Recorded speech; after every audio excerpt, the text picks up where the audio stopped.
Gentleman from Minnesota. Thank you, Mr. Chairman. Thank you, Mr. Secretary. An area of fertile discussion has been the area of risk management. And most firms understand the risks that they run, but they often don't have the strength or the will or the foresight to say no. The competitive dynamic among firms creates the situation, and this is where a regulator with an eye towards aggregate risk in the system would be most beneficial. I think we could agree. How do you intend to have the regulator calibrate that aggregate risk so that the benefits of competition that accrue to society will be able to go forward, as opposed to creating another disaster or go too much in the opposite direction where it's going to really burden some innovation? I think it's a very difficult, complicated task. And I do think it's important to recognize that we can't have a system that relies on the wise exercise of discretionary judgment by supervisors, because they will never be able to fully understand soon enough where those sources of risk are coming from. And that's why we put so much emphasis on trying to make sure that firms run with bigger cushions against uncertainty we all live with. I think that's the only effective defense against this. And it's why, well, you can look at this in highway safety, all sorts of other examples of regulation where you need to have at the underpinning of stability some basic protections that are easily enforceable, that again basically force firms to hold more cushion resources, rainy day fund, against the losses they might face in an uncertain future. But that future will be uncertain. You don't know where the source of risk is going to come from. And you can have risk management, all sorts of fancy, sophisticated risk management, but if you get that basic judgment wrong about how much you're left with an inadequate resource against losses, then you'll have a more risky system. Okay.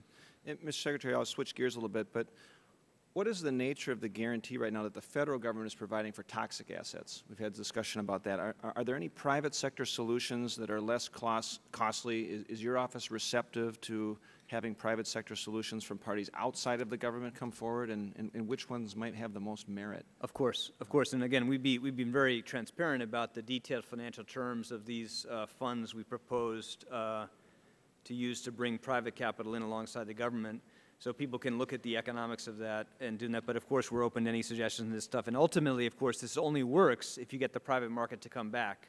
And you need investors to start to take risk on their own if you're going to see these markets start to heal and improve again. And let me ask this, Mr. Secretary.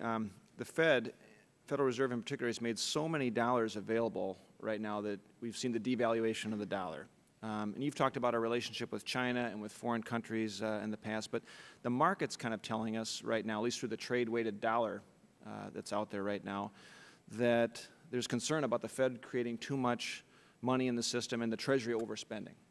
The dollar is telling us we're not providing that much restraint. I mean, shouldn't that be part of the feedback loop that we have right now, kind of watching that? Do you have concern about that? The Fed kind of being the parent and the Treasury Department overspending?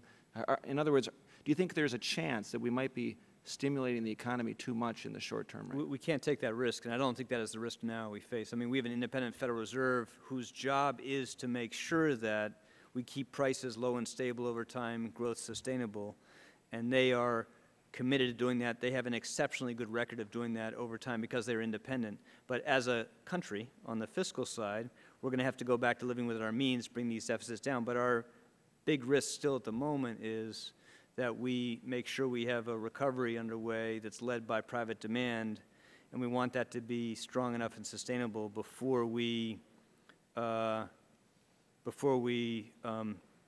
on the brakes. Again, big lesson of the United States in the 30s and Japan in the 90s, countries throughout history, was to move too quickly out of the hope it was all going to be okay and put on the brakes in a way that deepened the recession, raised the ultimate cost of recovery. We need to make sure we avoid that risk. But you're absolutely right to emphasize the importance that no one feels more strongly about than I do, about the importance that we go back to living within our means, and then we walk back these exceptional measures necessary to fix the crisis as quickly as possible. And if you look at what we've done, you're already seeing dramatic reduction in the amount of support the government's providing to the financial system as we see things starting to improve.